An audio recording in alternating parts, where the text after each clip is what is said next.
Selamat siang Bapak Ibu Saudara dikasihi Tuhan, kembali kita bersyukur pada Tuhan kita boleh bertemu lagi di dalam PA secara online ya. Sebelum kita akan melaksanakan pembahasan Alkitab kita akan berdoa terlebih dahulu.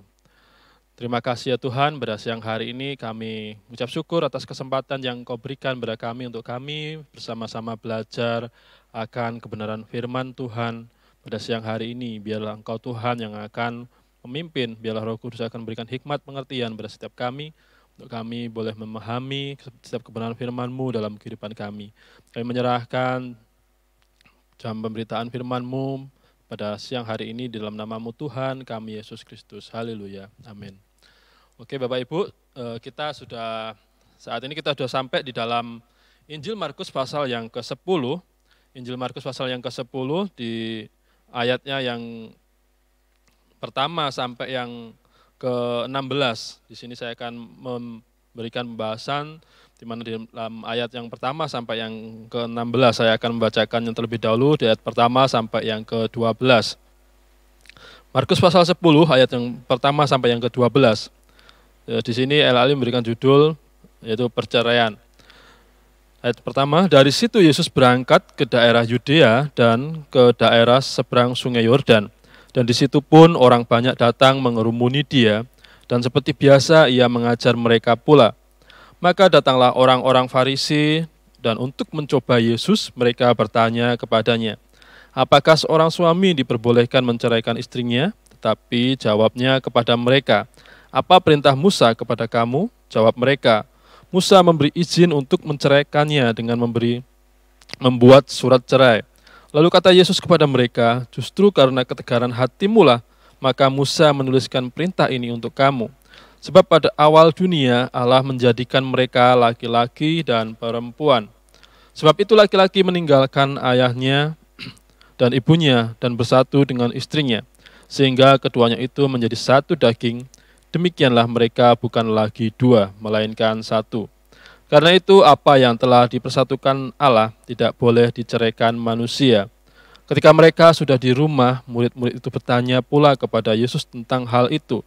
Lalu katanya kepada mereka, barang siapa menceraikan istrinya, lalu kawin dengan perempuan lain, ia hidup dalam perzinahan terhadap istrinya itu.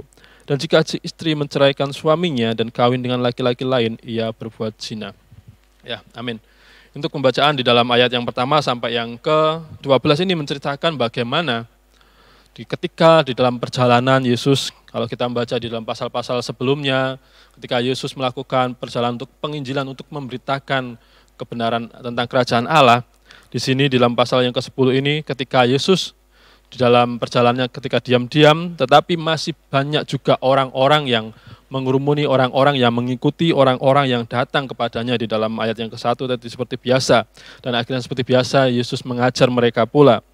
Dan di situ di dalam perkumpulan, dalam pertemuan yang dihadiri oleh yang Yesus mengajar, tidak ketinggalan pula yang namanya orang Farisi yang datang juga. Mereka datang bukan untuk mendengarkan atau untuk mendengarkan apa yang Yesus katakan atau apa yang Yesus ajarkan. Tidak hanya itu saja, tetapi mereka di situ mencari sesuatu hal untuk bagaimana bisa menjatuhkan Yesus, bagaimana bisa menyudutkan atau menyalahkan apa yang Yesus ajarkan. Dengan di dalam ayat yang kedua, maka datanglah orang Farisi dan untuk mencobai Yesus mereka bertanya kepadanya, apakah seorang suami diperbolehkan menceraikan istrinya? Ya. Di sini kalau kita membaca bahwa bagaimana orang-orang Farisi ini datang kepada Yesus untuk mempertanyakan hal ini, mempertanyakan tentang perceraian. Apakah seorang suami diperbolehkan menceraikan istrinya? Tetapi di sini Yesus menjawab kepada mereka, apa perintah Musa kepada kamu? Nah, kalau kita membaca di sini bahwa Yesus tidak memberikan suatu jawaban yang mungkin bagi orang-orang Farisi adalah jawaban yang tepat bagi mereka. Bagaimana mereka mempertanyakan apakah boleh menceraikan istrinya bagi seorang suami. Tetapi di sini Yesus berbalik tanya kepada mereka, apa yang Musa katakan tentang perceraian ini. Kalau kita membaca dalam Perjanjian Lama bahwa dalam Ulangan mengatakan bahwa dalam Ulangan pasal yang ke-24 di sana juga menyatakan tentang hal perceraian. Di sana Musa memberikan suatu ketegasan atau surat kepada bangsa Israel pada waktu itu, atau aturan-aturan bagi bangsa Israel yang mereka baru memasuki di dalam tanah Kanaan, tanah perjanjian, dengan peraturan-peraturan yang diberikan, yang juga itu bukan juga dari Musa secara pribadi, tetapi Tuhan sendiri yang memberikan hikmat kepada Musa. Dan meskipun di sini orang-orang Farisi datang dengan tujuan yang pastilah Yesus juga mengetahui apa sih maksud tujuan mereka datang. Tujuan mereka datang hanya untuk mencobai supaya bagaimana Yesus tergelincir atau Yesus jatuh dengan setiap pengajarannya, dengan setiap pernyataan yang disampaikan, pertanyaan yang disampaikan oleh orang Farisi kepada Yesus. Tetapi di sini Yesus memberikan suatu jawab, yaitu suatu pertanyaan, jawaban yang seharusnya jawaban, tetapi ini menjadi pertanyaan bagi orang Farisi. Musa memberi izin untuk menceraikannya dengan membuat surat cerai, jawab orang Farisi ini. Lalu kata Yesus kepada mereka, justru karena ketegaran hatimu lah maka Musa menuliskan perintah ini untuk kamu. Ya Bapak Ibu Saudara kasih Tuhan, di sini ayat yang kelima, kata Yesus kepada mereka, justru karena ketegaran hatimu lah maka Musa menuliskan perintah ini untuk kamu. Di dalam masa kuno atau di zaman Musa, di mana di zaman Perjanjian Lama, orang-orang Yahudi atau ahli-ahli Taurat, orang-orang yang sudah mengerti tentang peraturan tentang kehidupan, bagaimana mereka sebagai seorang laki-laki, mereka menjadikan seorang wanita atau seorang istri adalah sesuatu seperti barang atau hak milik atau barang milik, yang seorang laki-laki bisa memiliki wanita itu seperti barang, sehingga ketika seorang pria ini sudah bosan atau sudah tidak suka dengan wanita ini, dia bisa membuangnya atau dia bisa menceraikan istrinya. Itu adalah suatu kelakuan yang dilakukan oleh khususnya orang-orang Yahudi pada waktu itu, ketika mereka tidak suka dengan wanita itu, dia tidak suka dengan si istrinya, pastilah dia akan menceraikan atau menyiksa dengan sekehendak hatinya. Karena pada waktu itu wanita tidak dianggap atau perempuan tidak dianggap, wanita hanya dianggap seperti barang, seperti suatu hal budak atau yang dapat diperjualbelikan, yang dapat dipergunakan semau dari si pria ini.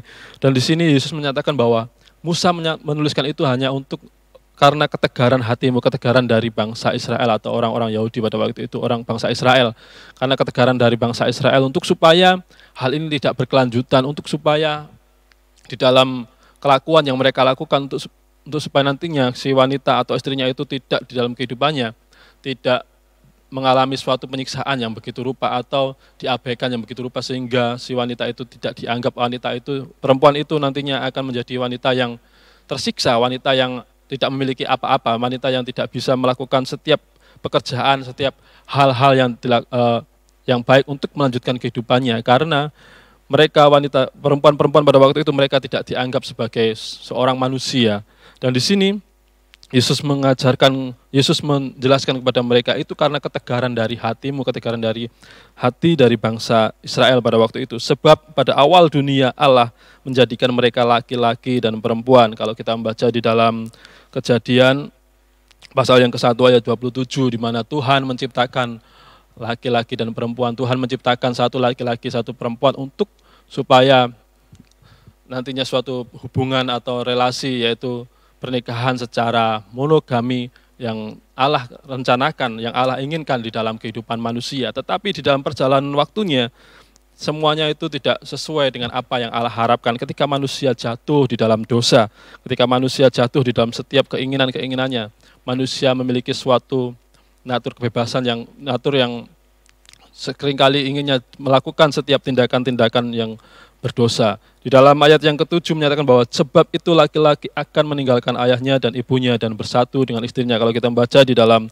Kejadian 2 ayat yang ke-24, di mana di sana mengatakan bahwa sehingga keduanya itu menjadi satu daging.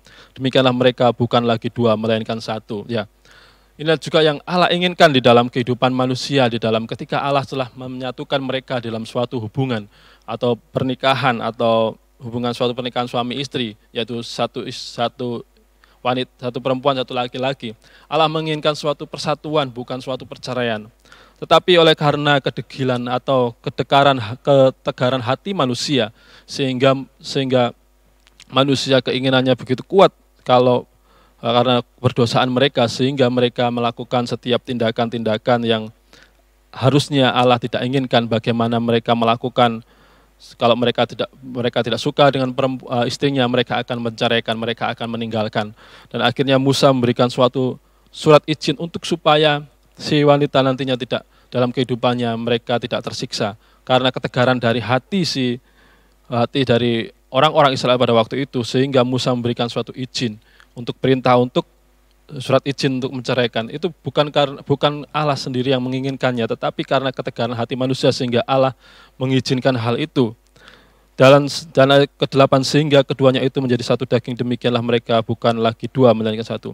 Karena itu apa yang telah dipersatukan Allah tidak boleh diceraikan manusia. Ya, Bapak Ibu, di dalam ayat yang ke-9 ini adalah ayat yang seringkali digunakan juga untuk ketika ada suatu pernikahan atau janji nikah, yang dimana ini dibacakan untuk supaya memberikan penjelasan kepada orang-orang yang melakukan pernikahan, untuk supaya mereka jauh dari setiap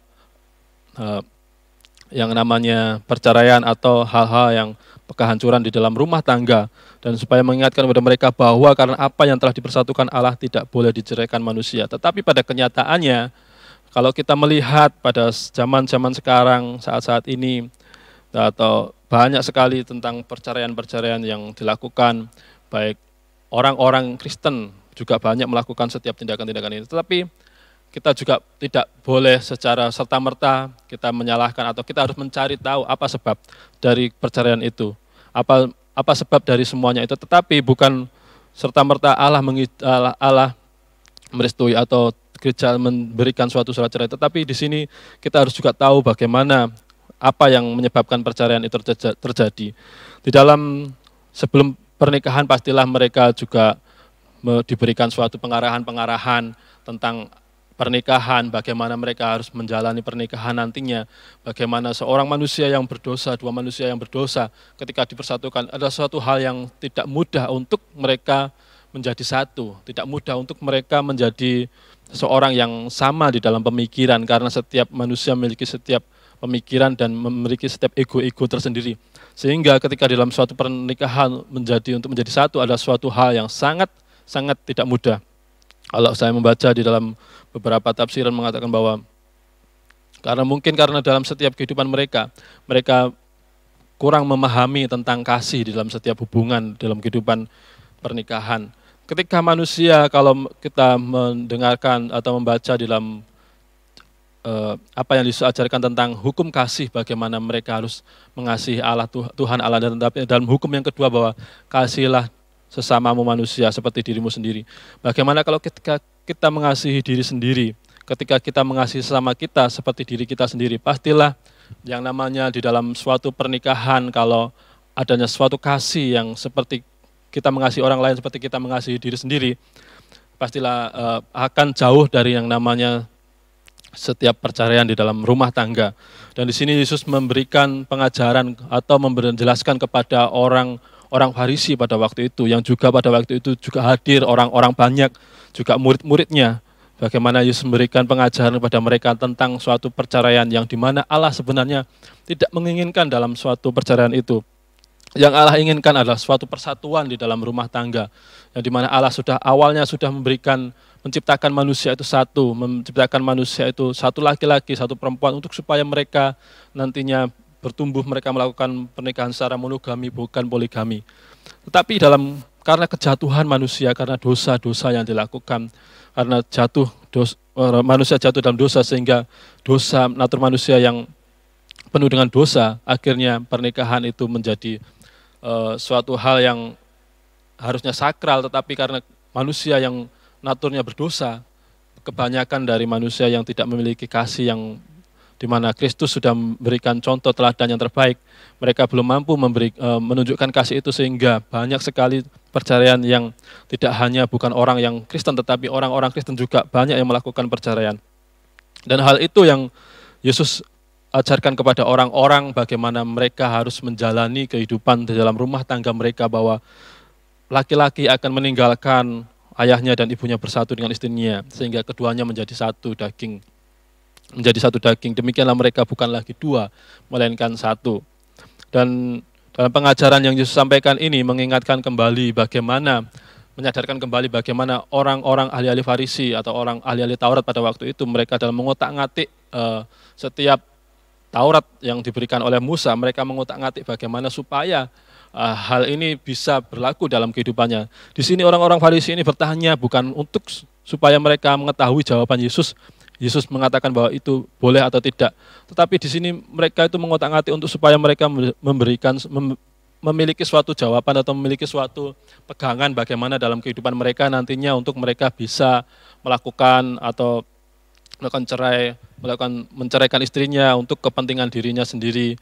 Dan di sini Yesus mengetahui hal-hal itu karena itu Yesus tidak memberikan suatu jawaban yang menurut mereka mungkin pas, tetapi Yesus mempertanyakan hal ini kepada mereka.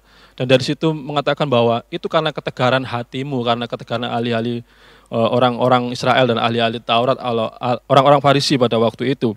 Di sini Yesus mengajarkan juga banyak hal kepada murid-muridnya, kepada orang-orang banyak pada waktu itu.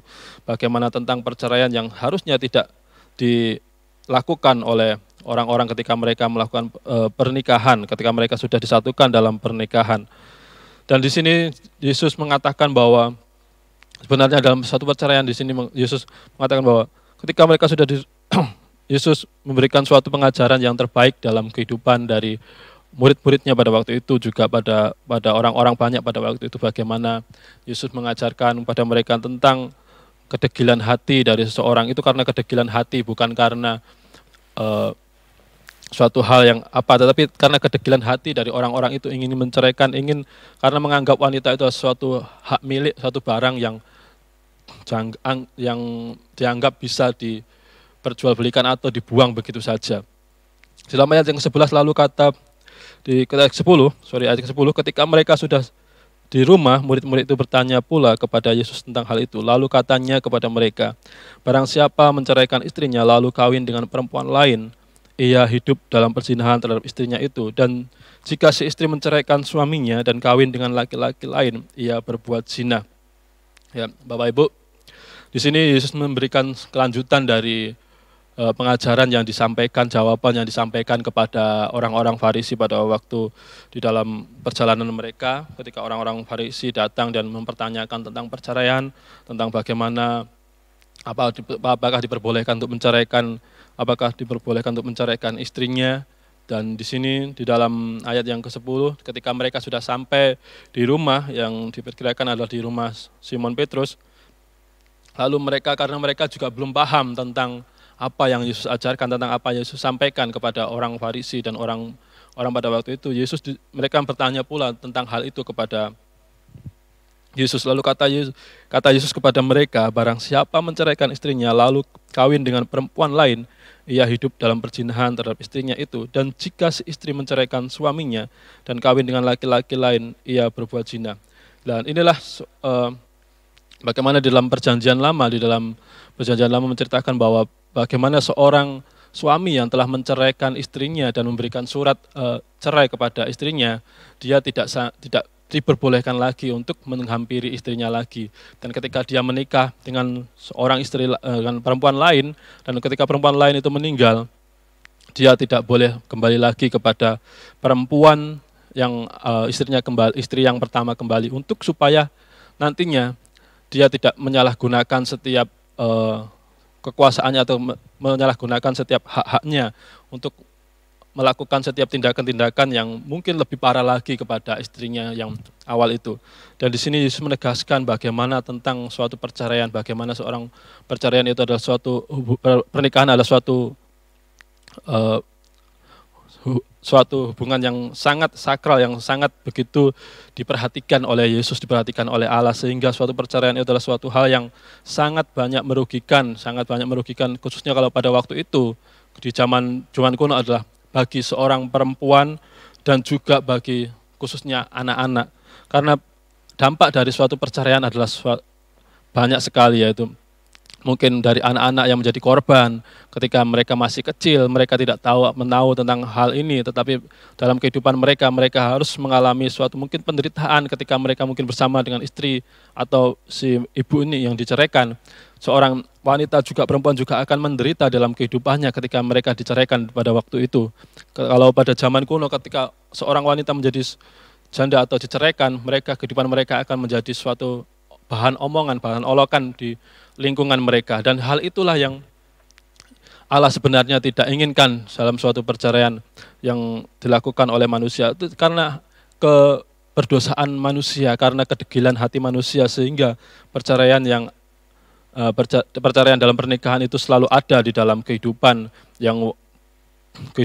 kuno maupun kehidupan zaman sekarang. Kalau kita melihat zaman sekarang, perceraian juga semakin banyak dan semakin, kalau kita melihat ketika masa-masa yang susah, masa-masa yang sulit ini, banyak sekali orang-orang yang melakukan gugatan cerai, yang walaupun cerai itu meskipun perceraian dilakukan oleh pengadilan agama atau apapun, oleh negara, tetapi di sini yang Allah inginkan adalah suatu persatuan di dalam pernikahan itu sendiri.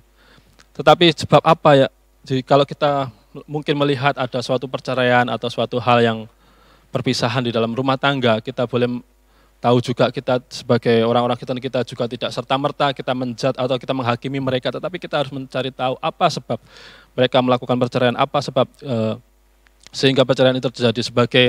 Mungkin sebagai seorang pelayan-pelayan Tuhan, kita juga harus mengetahui, mencari tahu apa sebab dari semuanya itu.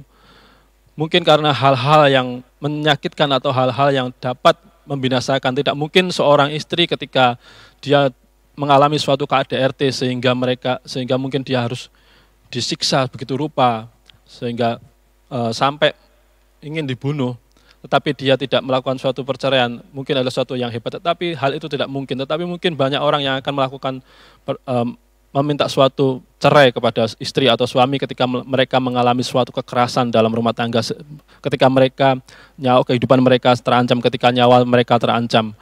Dan hal yang konyol adalah ketika nyawa mereka terancam, tetapi mereka tetap mempertahankan di dalam kehidupan mereka.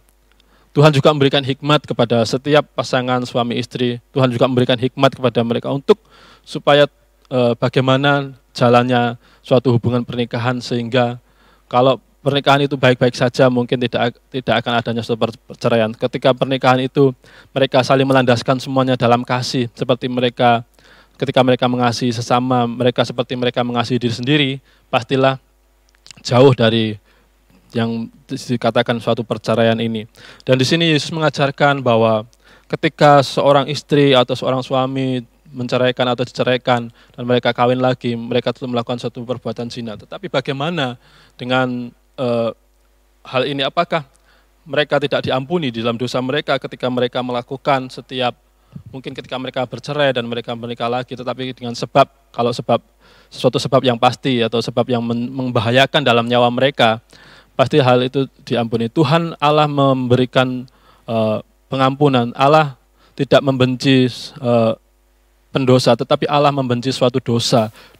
Dosa-dosalah yang dibenci oleh Allah, bukan si pendosa. Di sini Tuhan memberikan suatu pengampunan juga, sebab di sini Allah sudah memberikan suatu peringatan. Allah sudah tahu bahwa nantinya kecenderungan manusia adalah berbuat dosa, kecenderungan manusia adalah dosa. Karena dosa itulah yang membuat akhirnya kecenderungan manusia untuk melakukan setiap tindakan-tindakan bagaimana perceraian-perceraian yang terjadi di dalam hubungan rumah tangga, yang walaupun hal itu tidak diinginkan oleh Allah sendiri. Bagaimana dalam kehubungan perceraian, ada perceraian yang dilakukan oleh orang-orang, khususnya mereka yang telah berumah tangga, terkadang mereka tidak memikirkan dampak dari setiap apa yang mereka lakukan. Mungkin ketika mereka memikirkan setiap dampak-dampak dari setiap perceraian itu, pasti mereka mungkin akan memikirkan 2 kali atau memikirkan berkali-kali apa yang harus mereka lakukan untuk menyelesaikan dalam permasalahan dalam rumah tangga. Sehingga dari dampak perceraian itu tidak menjadi dampak yang begitu menakutkan bagi seorang anak-anak. Mungkin mereka kurang yakin nantinya dalam kehidupan anak-anak mereka, nantinya kurang yakin dan percaya dalam hidupnya. Nantinya mereka akan mengalami suatu gangguan-gangguan mungkin ya dalam kehidupannya. Tetapi biarlah dalam setiap orang-orang Kristen, kalau di sini Yesus mengajarkan untuk supaya kita bagaimana apa yang telah disatukan Allah, apa yang telah Allah satukan untuk menjadi satu daging, apa yang telah Allah Allah telah satukan untuk Allah ciptakan manusia satu wanita dan satu pria untuk supaya seorang Kristen, orang-orang Kristen diharapkan untuk mampu menjaga, untuk mampu menjalankan setiap itu. Tetapi yang karena kita sebagai manusia yang berdosa, manusia yang masih memiliki natur dosa di dalam kehidupan kita, sehingga masih banyak juga tantangan-tantangan yang harus kita hadapi, tantangan-tantangan yang begitu berat sehingga mungkin kita menjadi seperti orang-orang ahli Farisi ini sehingga kita mempertanyakan itu kepada Tuhan, apakah diperbolehkan, apakah tidak.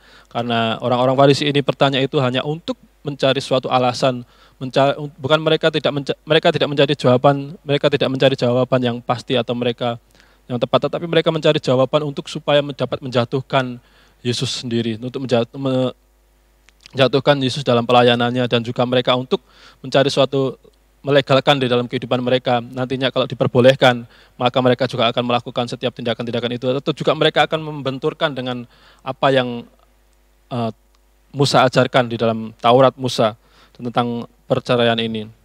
Dan di dalam ayat yang ke-13 sampai yang ke-16 di sini Yesus memberkati anak-anak, lalu orang membawa anak-anak kecil kepada Yesus supaya ia menjamah mereka. Akan tetapi murid-muridnya memarahi orang-orang itu. Ketika Yesus melihat hal itu, ia marah dan berkata kepada mereka, "Biarkan anak-anak itu datang kepadaku, jangan menghalang-halangi mereka, sebab orang-orang yang seperti itulah yang mempunyai kerajaan Allah. Aku berkata kepadamu, sesungguhnya barang siapa tidak menyambut kerajaan Allah seperti seorang anak kecil, ia tidak akan masuk ke dalamnya." Lalu ia memeluk anak-anak itu dan sambil meletakkan tangannya atas mereka, ia memberkati mereka. Ya, Bapak Ibu Saudara kasih Tuhan, di dalam pasal sebelumnya, pasal 9 di sana mengatakan, kemarin dibahas tentang bagaimana kalau ada seorang yang menyesatkan dari salah satu anak kecil ini, selayaknya bagi mereka adalah suatu batu kilangan yang diikatkan di leher dan dilemparkan ke dalam laut. Itu adalah suatu bagaimana kepedulian dari Yesus tentang kepada seorang anak-anak kecil, kepada anak-anak yang sangat tidak diperhatikan pada waktu kuno, pada waktu dulu. Anak-anak kecil ada suatu, bukan dianggap sebagai seorang manusia atau sebagai anak, tetapi mereka dianggap suatu barang yang tidak ada, suatu hal yang tidak ada, suatu hal yang tidak kelihatan. Sehingga ketika mereka ada di suatu kerumunan orang-orang dewasa, orang-orang besar pada waktu itu, mereka tidak akan pernah dianggap. Mereka akan dianggap sebagai seorang sebagai anak yang mengganggu jalannya suatu kegiatan atau perkumpulan dari orang-orang dewasa pada waktu itu. Di sini ketika kita membaca di ayat yang ke-13, lalu orang membawa anak-anak kecil kepada Yesus supaya ia menjamah mereka, akan tetapi murid-muridnya memarahi orang-orang itu. Kalau kita membaca di dalam kisah sebelumnya, di dalam pasal 9, bahwa murid-muridnya juga pastilah tahu bagaimana Yesus peduli dengan seorang anak-anak. Bagaimana Yesus peduli ketika seorang anak mungkin disesatkan atau seseorang yang menyesatkan anak-anak ini, pastilah baginya sebuah batu kilangan diberikan kepadanya untuk diikatkan di lehernya. Seharusnya seorang murid ini harus tahu bagaimana Yesus mengasihi dalam kehidupan anak-anak. Yesus mempedulikan anak-anak. Tetapi di ayat yang telah kita baca ini, mereka sepertinya mereka tidak tahu. Padahal barusan saja atau mungkin baru sehari mereka mengetahui tentang ajaran Yesus bagaimana Yesus juga mengasihi dalam kehidupan anak. Tetapi di sini mereka, para murid-murid ini mencegah orang-orang banyak yang menghadang orang-orang yang membawa anak-anak mereka untuk supaya mereka dijamah oleh anak-anak kecil ini. Dan di sini Yesus menegur mereka. Ketika Yesus melihat hal itu, ia marah dan berkata kepada mereka, "Biarkan anak-anak itu datang kepadaku. Jangan menghalang-halangi mereka, sebab orang-orang seperti itulah yang mempunyai kerajaan Allah." Ya. Di sini Yesus melihat perlakuan yang dilakukan oleh murid-murid, sehingga Yesus marah terhadap murid-muridnya. Bagaimana tidak marah, yang seharusnya murid-murid juga tahu apa yang Yesus lakukan sebelum-sebelumnya. Bagaimana sepertinya Yesus mungkin menegur dengan keras ke dalam kehidupan mereka. Bagaimana seharusnya kamu itu tahu bagaimana aku mengasihi anak-anak ini. Bagaimana aku melindungi anak-anak ini supaya mereka tidak disesatkan, supaya mereka juga dikasihi, mereka dianggap sebagai manusia. Kalau pada zaman kuno, ketika kita melihat juga manusia, bayi-bayi ini tidak dianggap, ketika Raja Herodes mencari seorang Yesus ketika Yesus masih kecil dan umur di bawah 10 bulan, mereka dibunuh. Bagaimana pembantaian yang terjadi di Yerusalem pada waktu itu ketika kelahiran Yesus. Dan hal itu juga yang dialami penderitaan begitu rupa, bagaimana ribuan anak-anak bayi harus mati karena mereka juga tidak dianggap. Dan di sini Yesus memberikan suatu peringatan yang keras kepada murid-muridnya bahwa janganlah menghalang-halangi mereka, sebab orang-orang seperti itulah yang mempunyai kerajaan Allah. Aku berkata kepadamu, sesungguhnya barang siapa tidak menyambut kerajaan Allah seperti seorang anak kecil, ia tidak akan masuk ke dalamnya. Itulah peringatan yang Yesus ajarkan, yang Yesus tegaskan kepada murid-muridnya untuk supaya mereka bisa bagaimana dalam kehidupan mereka. Mereka menyambut anak-anak itu, mengasihi anak-anak. Sehingga dalam kehidupan yang Yesus ajarkan bahwa kalau seorang yang tidak mengasihi anak-anak atau tidak, karena mereka lah yang punya kerajaan. Kalau sesungguhnya karena siapa yang tidak menyambut kerajaan Allah seperti seorang anak kecil, ia tidak akan masuk ke dalamnya. Lalu ia memeluk anak-anak itu dan sambil meletakkan tangannya atas mereka, ia memberkati mereka. Di sini Yesus memberikan pengajaran yang begitu keras kepada murid-muridnya pada waktu itu untuk supaya mereka juga bisa mengasihi anak-anak. Bagaimana, apa yang dapat kita ambil, kita pelajari dari seorang anak-anak. Kalau kita melihat seorang anak adalah seorang yang lugu, seorang anak adalah seorang yang polos, bagaimana mereka tidak bisa melakukan, mungkin ketika mereka menghadapi bahaya, mereka tidak akan bisa melepaskan diri dari bahaya itu sendiri, tetapi mereka membutuhkan suatu pertolongan, membutuhkan pertolongan dari orang lain, membutuhkan suatu uluran tangan dari orang lain itu supaya mereka diselamatkan, supaya mereka luput dari bahaya itu. Dan di sini kalau kita melihat bagaimana, kita juga melihat bagaimana seorang anak-anak itu selalu dalam kehidupan mereka, ketika mereka, kalau kita melihat anak-anak adalah anak-anak yang mungkin masih di bawah 5 tahun, yang mereka memiliki suatu kepolosan dalam kehidupan mereka. Mereka di dalam, kalau kita memberikan suatu pengajaran, pastilah mereka akan lebih gampang untuk menerima atau menangkap, untuk supaya mereka, karena mereka masih memiliki suatu kepolosan. Dan kalau kita melihat anak-anak juga, mereka masih mengharapkan orang lain untuk melindunginya. Mereka masih membutuhkan seorang yang ada di dekatnya untuk supaya mereka menjadi aman, dan mereka juga masih memiliki suatu pemikiran-pemikiran yang bersih dalam kehidupannya. Pemikiran-pemikiran yang belum tercemarkan oleh hal-hal yang kotor atau hal-hal duniawi. Dan kehidupan dari seorang anak-anak ini menjadi contoh yang baik bagi orang-orang pada waktu itu, bagi murid-murid, untuk supaya mereka dalam kehidupan mereka bisa mereka menyambut seperti anak-anak. Seperti Rasul Paulus mengatakan bahwa berpikirlah seperti anak-anak ketika kamu melakukan setiap kesalahan. Dan dalam kehidupan mungkin kalau ketika kita melakukan kejahatan, kita melakukan kesalahan seperti anak-anak. Bagaimana kalau ketika anak-anak melakukan kesalahan atau melakukan setiap pelanggaran, mereka melakukan kesalahan itu, tetapi sebentar saja mereka sudah melupakannya dan mereka berdamai kembali dengan teman-temannya. Itulah yang Yesus ajarkan kepada murid-muridnya supaya mereka bisa menyambut anak-anak itu dengan baik. Bagaimana kehidupan dari anak-anak yang diperhatikan oleh Yesus, juga perempuan yang juga diperhatikan oleh Yesus, bagaimana perceraian yang mengakibatkan suatu dampak bagi perempuan, bagi istri-istri, dan juga dampak bagi anak-anak yang mereka juga yang tidak dianggap pada zaman kuno, mereka tidak diperhitungkan pada zaman kuno. Tapi di sini Yesus memperhitungkannya, Yesus memberikan suatu perhatian yang khusus di dalam kehidupan dari seorang perempuan dan anak-anak ini. Bagaimana Yesus memperhatikan suatu, memberikan contoh bagi mereka bahwa kalau seseorang tidak menyambut anak ini, mereka tidak adalah memiliki suatu kerajaan surga. Seperti seorang anak kecil ini, ia tidak akan masuk ke dalam kerajaan surga. Ibu-ibu yang dikasihi Tuhan, biarlah dalam pengajaran yang Yesus ajarkan kepada kita tentang bagaimana seorang anak-anak juga harus diperhatikan, bagaimana gereja juga saat ini juga, bagaimana gereja memperhatikan kita sebagai pelayan-pelayan di gereja, kita juga di mana gereja juga memperhatikan anak-anak melalui setiap fasilitas-fasilitas yang diberikan, melalui pengajaran-pengajaran yang baik, pengajaran-pengajaran kebenaran firman Tuhan yang baik kepada anak-anak, untuk supaya sejak dini anak-anak juga diajarkan tentang kebenaran firman Tuhan, tentang kebenaran tentang Injil Kristus, bagaimana mereka supaya mereka juga mengenal akan Kristus dalam kehidupan mereka sejak dini. Dan kehidupan saat ini kita lebih maju, bagaimana kehidupan dari gereja juga sudah memberikan perhatian yang khusus bagi anak-anak ini. Yang pada waktu itu juga, ketika pada zaman dulu mungkin anak-anak tidak begitu diperhatikan, tetapi ketika kita sudah hidup di zaman ini, kita anak-anak sudah diperhatikan dan anak-anak sudah menjadi suatu tunas penerus, generasi penerus bagi gereja-gereja, sehingga mereka diajarkan hal-hal yang baik.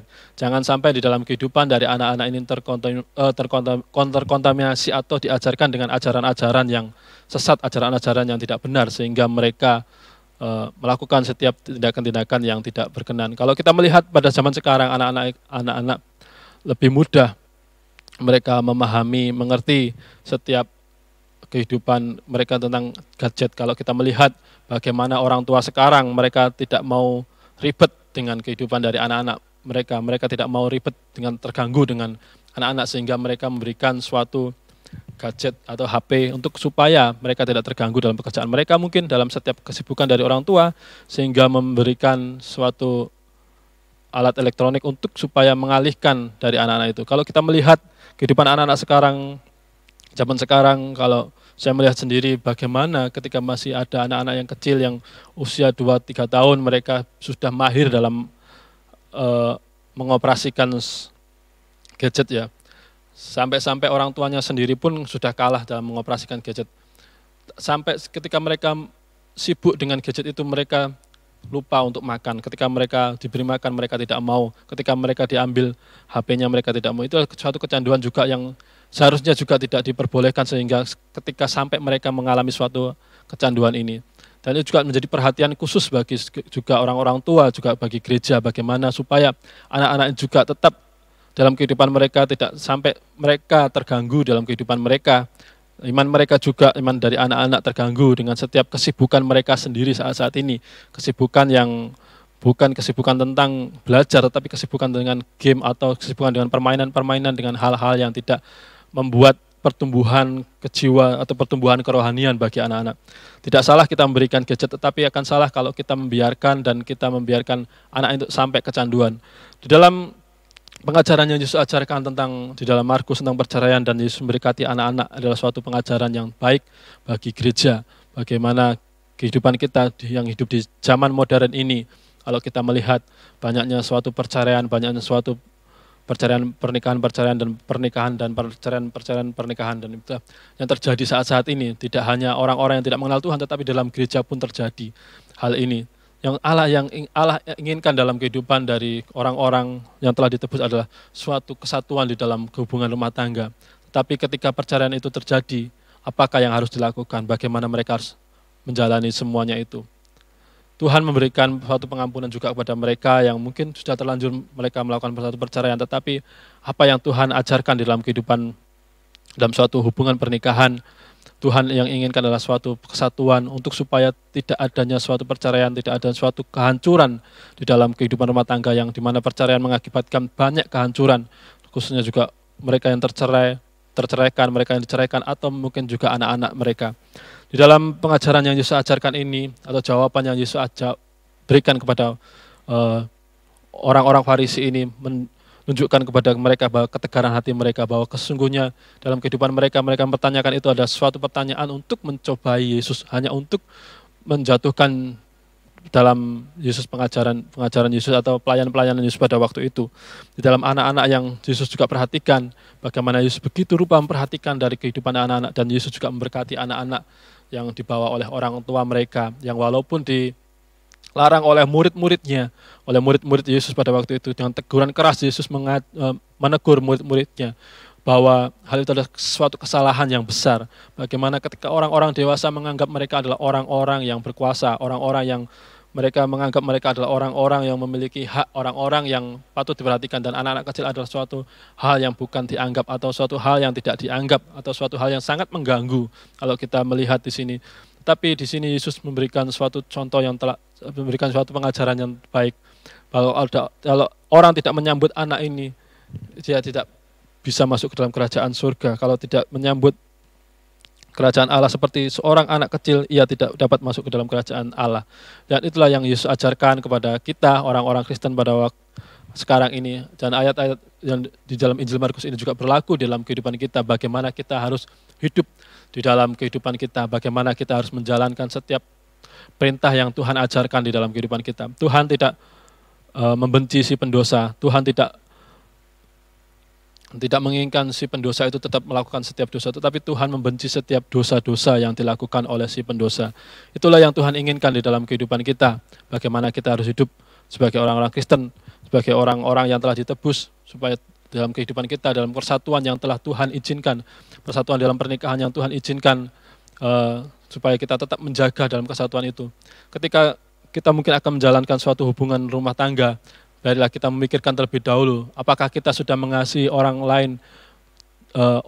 lain itu seperti kita mengasihi diri kita sendiri. Dalam hubungan rumah tangga pun, ketika kita sudah mungkin jatuh dalam suatu kebosanan atau suatu hubungan yang rasanya seperti hambar, biarlah kita tetap mengingat bahwa kita tetap mengasihi orang yang ada di depan kita. Kita mengasihi orang itu seperti kita mengasihi diri sendiri. Biarlah setiap hubungan yang sudah terjalin, hubungan yang telah terbangun, hubungan yang mungkin mau akan dibangun, itu tetap berjalan dengan seturut kehendak Tuhan, tetap dalam kesatuan yang telah Tuhan satukan di dalam kehidupan rumah tangga, sehingga Tuhan tetap dipermuliakan di dalam setiap kehidupan kita. Masih ada pengampunan dalam kehidupan kita ketika kita melakukan setiap pelanggaran-pelanggaran. Tuhan masih memberikan suatu kesempatan yang terbaik dalam kehidupan kita untuk kita memohon pengampunannya kepadanya. Biarlah setiap pembahasan di dalam pemahaman Alkitab pada siang hari ini yang mungkin kurang jelas di dalam saya menyampaikannya, nanti kita akan mengikuti lagi yang akan diperjelas lagi oleh Bapak Lindra dalam pemahaman Alkitab yang akan kita ikuti nanti pada jam 5:30 atau 17.30.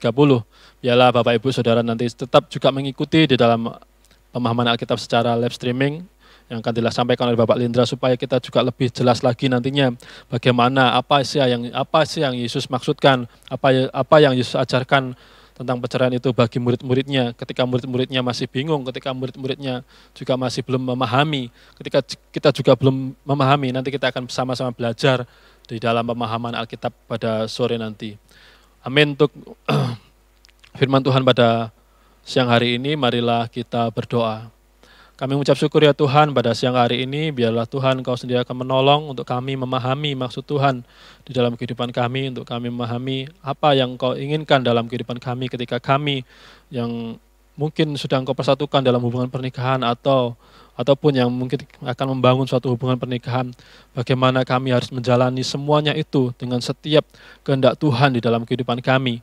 Bagaimana Engkau tidak menginginkan suatu perceraian di dalam kehidupan hubungan pernikahan, tapi karena kedegilan, karena kekerasan hati manusia, karena keberdosaan manusia, sehingga hal itu tetap terjadi di dalam kehidupan manusia. Biarlah Tuhan Engkau sendiri akan memberikan hikmat pengertian pada kami, untuk kami boleh memahami setiap maksud-maksud Tuhan dalam hidup kami. Terima kasih Tuhan untuk pengajaran-pengajaran yang telah Engkau berikan melalui setiap firman-firman Tuhan yang telah kami baca. Bagaimana kami juga harus bisa menyambut anak-anak seperti kami menyambut Engkau dalam kehidupan kami. Bagaimana kami juga harus bisa melindungi setiap anak-anak kecil dalam kehidupan kami. Bagaimana kami juga harus memperhatikan mereka di dalam setiap hidup kami. Terima kasih ya Tuhan untuk kesempatan pada siang hari ini untuk kebenaran firman-Mu. Biarlah Engkau sendiri akan bekerja beracara dalam hidup kami. Kami melaskan resmi kami hanya di dalam nama-Mu Tuhan, kami Yesus Kristus kami berdoa. Haleluya. Amin.